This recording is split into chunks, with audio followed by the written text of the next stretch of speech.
حضرت امام حسن سے آ کے وظیفہ پوچھا، اس شخص نے کہا حضور اولاد کوئی نہیں تو وظیفہ بتائے، تو آپ نے فرمایا استغفار پڑھا کر، کیا کر؟ اس نے کہا ٹھیک ہے۔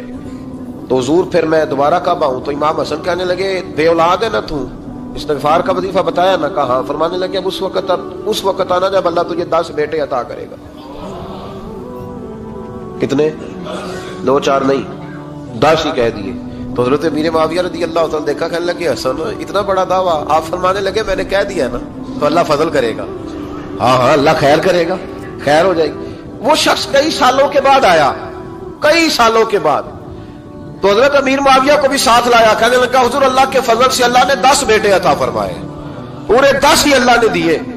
تو حضرت امیر معاویہ کہنے لگے جناب بات تو آپ کی سچی ہو گئی، پر مجھے بھی بتائیے وظیفہ کہاں سے لیا؟ فرمانے لگے قرآن پاک سے، سورہ نوح کی 10 11 12 آیت پڑھو۔ اللہ فرماتے ہیں تم استغفار پڑھو، میں تمہاری بیٹوں سے بھی مدد کروں گا، مالوں سے بھی مدد کروں گا۔ تو میں نے استغفار بتائی تھی، اور قرآن میرے اللہ کا ہے، رب کا وعدہ جھوٹا ہو سکتا؟ فرمایا 10 بیٹے ملنے تھے، میں نے کہہ جو دیا تھا۔ اور میرے بھائیوں یاد رکھیں، استغفار اللہ کی رحمت نازل کر، ایک ہوتا ہے خوف، ایک ہوتی ہے خشیت۔ خوف والے لوگ توبہ کرتے ہیں، خشیت والے استغفار کرتے ہیں۔ ایک ہوتا ہے خوف، ایک ہوتی ہے خشیت والے استغفار کرتے ہیں۔ نبی کریم علیہ السلام نے فرمایا میں دن میں 100 مرتبہ استغفار کرتا ہوں، دن میں۔ توبہ والا کہتا ہے کہ میں بھول گیا تھا، مجھے معافی مل جائے، اور خشیت والا کہتا ہے میرا یار ناراض نہ ہو جائے، وہ استغفار ہی کرتا رہتا ہے، وہ معافی مانگ۔ حضرت رومی نے مثال دی ہے، فرماتے ایک عورت تھی تو بھیک مانگا کرتی تھی، ایک دن بادشاہ کے دروازے پہ بھیک مانگنے گئی تو بادشاہ کو پسند آ گئی، اس نے نکاح کر لیا۔ 20 کنیزائیں اس بی بی کے پاس تھی خدمت کرنے کے لیے، روٹی دینے کے لیے، کپڑا دینے کے لیے، لیکن وہ ہر وقت روتی رہتی تھی، ہر وقت روتی۔ ایک سمجھدار کنیز کہنے لگی کہ ملکہ اب تیرا درجہ بہت بڑا ہے، تو ہر وقت روتی رہتی ہے، معافیاں ہی مانگتی رہتی ہے ہر وقت، کون سی ایسی نعمت ہے جو تیرے پاس نہیں؟ تو وہ کہنے لگی اس لیے تو روتی ہوں۔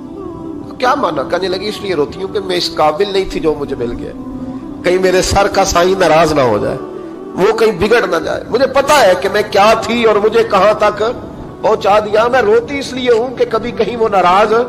حضرت عمر اس لیے روتے تھے کہ کہیں مصطفیٰ ناراض نہ ہو جائے، حضرت ابو بکر اس لیے تڑپتے تھے کہ کہیں اللہ کا فضل روٹھ نہ جائے۔ یہ جو مولا علی اپنے کمرے میں بیٹھ کے زور زور سے استغفار پڑھتے تو اس لیے نہیں کہ بڑے پاپ تھے جن کی معاذ اللہ معافی مانگتے تھے، اس لیے کہ رب رسول کہیں ناراض نہ ہو۔ خشیت تھی کہ جہاں ہم پہنچے ہوئے کہیں وہاں سے واپس۔ استغفار بندے کی اللہ سے صلح کرا دیتا ہے، بندے کی رب سے صلح ہو جاتی ہے جب استغفار۔ دیکھیں نا بڑی سادی سی بات ہے کہ 2 بھائی ناراض ہوں تو بڑا کہتا ہے اس نے میری بے ادبی بڑی کی، تو چھوٹا اگر پاس آ جائے اور پیر پکڑ لے کہ چل یار معاف کر دے، تیرا بھائی نہیں۔ پتہ کیا ہوتا ہے؟ صرف معافی نہیں ملتی، ہاں ہاں صرف معافی نہیں، چھوٹے نے بے ادبی کر دی، بڑے کو تکلیف ہوئی، بات جب آگے بڑھی نا تو بڑے نے شکوہ کیا، جب لوگوں نے چھوٹے کو سمجھایا تو چھوٹا جب معافی مانگتا، ادھر دیکھو میری طرف، جب چھوٹا معافی مانگتا ہے نا اٹھ کے جاتا ہے اور بڑے کے پیر پکڑتا ہے تو میرا معاف نہیں کرتا، بڑا رو بھی پڑتا ہے، بڑا رو بھی پڑتا ہے، اور وہ کہتا ہے کہ وہ میں اور تم اماں کے پاس اکٹھے بیٹھتے، ایک باپ کی موٹر سائیکل پہ اکٹھے بیٹھتے، تو تیرا اور میرا رشتہ اتیار تو نے یہ کیوں؟ وہ جو آنسو نکلتے ہیں نا وہ درد ہوتا ہے، وہ کیف ہوتا ہے، وہ سوز ہوتا ہے، وہ لذت ہوتی ہے، وہ پیار ہوتا ہے۔ رب کہتا ہے تو معافی مانگ، انہو کان غفارا، تو معافی مانگ، میں تجھے معاف بھی کروں گا، تیرے اوپر رحمت بھی فرماؤں گا، تیرے اوپر کرم نوازی بھی کروں گا، تجھے نواز دوں گا، تجھے عطا کروں گا۔ حضرت موسیٰ کلیم اللہ علیہ السلام کا زمانہ مبارکہ تھا، قحط پڑ گیا، بارش نہیں ہوتی۔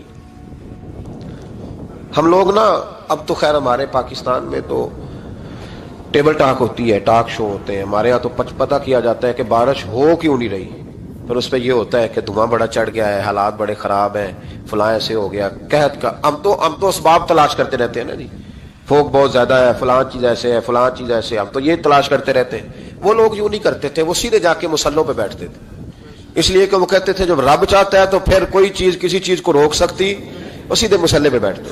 اعلیٰ حضرت فاضل بریلوی رحمۃ اللہ علیہ کے پاس ایک مولانا محمد حسین آئے، وہ فلکیات کے بڑے ماہر تھے، تو اعلیٰ حضرت نے فرمایا ذرا ستاروں کا حساب لگا کے دکھاؤ بارش کب ہوگی؟ کہنے لگا پورا مہینہ تو نہیں ہوگی۔ تو اعلیٰ حضرت رحمۃ اللہ علیہ فرمانے لگے کہو کہ میرا علم کہتا ہے مہینہ نہیں ہوگی، اللہ چاہے تو ابھی ہو سکتی ہے۔ کہنے لگا جی وہ تو ٹھیک ہے پر میرا علم، وہ جیسے روز لوگوں نے پیر نیٹ ٹو شہنشاہ صاحب نہیں کھولے ہوتے کہ بارش کب آئے گی، اور اس کی طرف نہ دیکھ، مصلے پہ بیٹھ، مہربانی کر مصلے پہ بیٹھ، اللہ کی بارگاہ میں حاضر ہو، اس سے معافی مانگ، اسے منا تاکہ وہ رحمت کی بارش۔ کہنے لگا جی میرا علم کہتا ہے، تو اعلیٰ حضرت فرمانے لگے پھر وہی بات، تو کہے اللہ چاہے تو بارش ابھی، لیکن یہ جو اڑ گئے ہیں نا بیچارے، یہ اڑ ہی گئے ہیں، یہ جہاں الجھ گئے ہیں وہاں یہ لوگ الجھ گئے، اللہ ہمیں الجھنے سے محفوظ فرمائے۔ تو اعلیٰ حضرت اٹھے تو فرمایا ٹائم کیا ہوا ہے گھڑی پہ؟ کہنے لگا جی 12۔ تو اعلیٰ حضرت نے گھڑی گھمائی، اب کیا بج گیا؟ کہنے لگا 4 بج گئے۔ فرمانے لگے بج گئے نا 4؟ کہنے لگا جی آپ نے گھڑی گھما جو دی ہے۔ فرمانے لگے اللہ بھی جب چاہے تو ستارے گھما دیتا ہے، اللہ بھی ستارے گھما دیتا ہے بارش۔ کہنے لگا جی وہ تو ٹھیک ہے تو مہینہ نہیں ہو سکتی، اڑا ہوا بندہ اس کا کوئی علاج ہے جو اڑ جو جائے، اس کے لیے قرآن کہتا ہے وَإِذَا خَاطَبَهُمُ الْجَاهِلُونَ قَالُوا سَلَامًا، اسے سلوٹ کرو دور سے، اسے کو تو جان اور تیرا۔ کہنے لگا جی ہو نہیں سکتی پورا مہینہ۔ فرمانے لگے یار تو جا اپنا کام کر۔ وہ شخص کہتا ہے میں نے دروازہ کھولا اعلیٰ حضرت کا، کمرے سے باہر نکلا تو تیز بارش ہو رہی تھی، واپس آیا تو میں نے کہا احمد رضا یہ عقیدہ کہاں سے لیا ہے؟ فرمایا دروازہ مصطفیٰ سے لیا ہے صلی اللہ علیہ وسلم۔ تو یاد رکھیں کہ اللہ کو منانا چاہیے، استغفار کرنا چاہیے، اس کی برکات۔ حضرت موسیٰ ساری قوم کو لے کے نکل گئے۔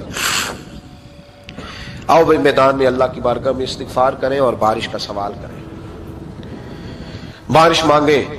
جب باہر نکلے دیر تک دعائیں ہوتی رہیں تو حضرت موسیٰ علیہ السلام کو رب کریم نے وحی فرمائی کہ موسیٰ آپ کی قوم میں نے ایک شخص ہے جس کو 40 سال ہو گئے نافرمانی کرتے، اس نے رب سے صلح نہیں کی۔ کتنے لوگ ہیں؟ ایک، اور 40 سال سے وہ نافرمان ہے، اس کو مجمع سے نکال تو بارش ہو جائے۔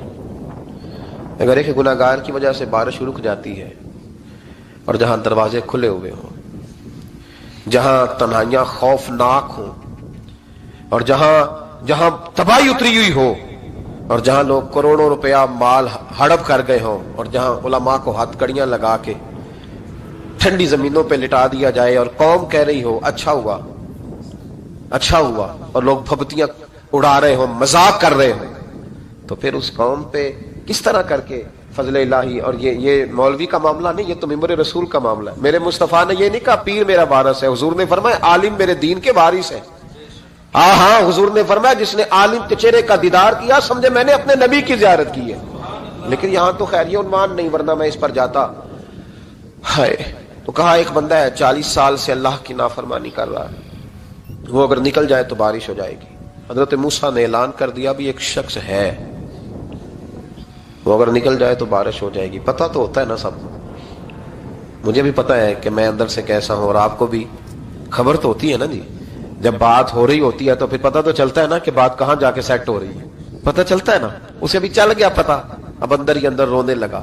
اور دیکھو امام راضی اور امام غزالی دونوں نے لکھا ہے کہ اس درد سے رویا، اس درد سے کہ ادھر والے کو بھی پتہ نہ چل جائے، مجمع کے اندر کھڑا ہے اور ادھر والے کو بھی استغفار، دیکھو ادھر والے کو پتہ نہ چل جائے اور ادھر والے کو بھی کہیں ہجوم میں غم میں بھی توہین ضبط غم نہ ہوئی، ہم اس احتیاط سے روئے کہ آنکھ نم نہ ہوئی۔ ہجوم میں غم میں بھی توہین ضبط غم نہ ہوئی، ہم اس احتیاط سے روئے کہ آنکھ نم نہ ہوئی، روئے بھی پر کسی کو آنسو نہیں دیکھنے دیے۔ اب اس درد سے کہتا ہے اللہ تو تو معاف کرنے والا ہے نا، تو تو معاف کرتا ہے، پردہ پوشی کرتا ہے، اور مالک اگر لوگوں کو پتہ چل گیا تو میرے تو بچوں کا بھی جینا حرام کر دے گا، یا اللہ میری تو آنے والی نسل بھی تڑپ کے وقت گزارے گی۔ مالک تو معاف کر دیا کرتا ہے، لوگ نہیں معاف کرتے، اے اللہ یہ میری خوبیاں بھول جائیں گے، میری خامیوں پر بات، مالک میں یہ ذلت نہیں برداشت کر سکتا، فضل فرما۔ حضرت موسیٰ نے دوبارہ اعلان کیا نکلتے ہو کہ نہیں نکلتے؟